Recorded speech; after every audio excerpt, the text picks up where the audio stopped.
Yun mga master,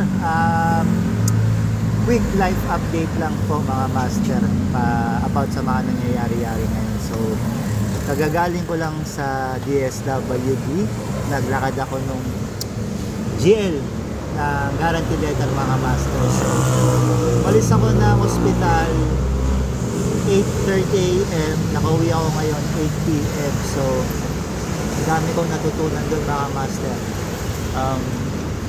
Unang-una, teka lang. Nandito ako sa may kainan. Dala kong bike. Malapit na hospital pero kumain muna ako kasi buong araw ako dun eh. Pero yun nga mga master, unang bagay dun is dun sa DSWD, makakuha ka talaga ng mga bagong kaibigan kasi magiging kaibigan mo yung nasa harap ng pila mo, nasa likod ng pila mo, nasa gilid mo kasi buong araw kayong magkakasama doon.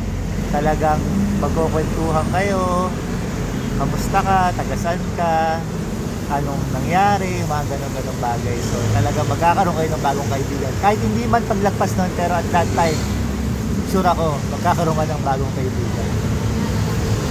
Pangalawa, master, is nagkaroon ako realization na gaano ka-fragile talaga ang buhay. So, syempre, lahat kami doon, di ba? Pare-parehas na may inaasikaso.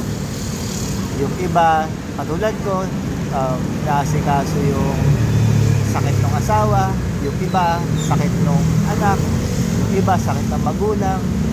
Yung iba nga, yung mismong pasyente pumupunta doon para pagbili ng gamot. So, talagang na-realize ko, master, sa isang click lang talagang pwede magbago ang buhay mo, ang buhay ng pamilya mo. So I think grateful ako, master, sa realization na yun dahil talagang mas na-cherish ko yung ano meron ako ngayon.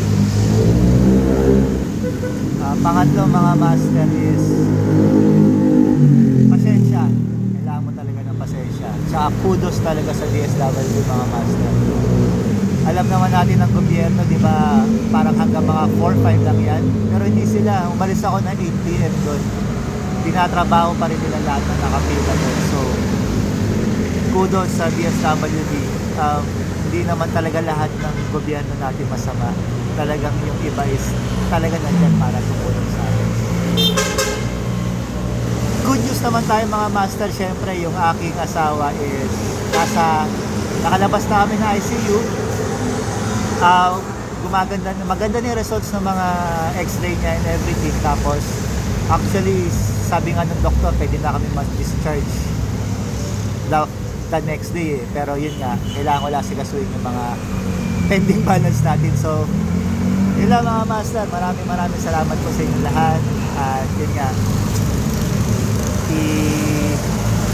i-cherish natin kung ano meron tayo ngayon mga master. Talagang hawakan natin ito ng mahigpit at magpasalamat tayo. So, salamat sa mga kapwa-kapwa natin yan, sa pamilya ko, sa mga kaibigan ko na nagpadala ng prayer, mga kaopisina ko, mga boss ko, na nagpadala ng prayers saka ng mga tulong po. So,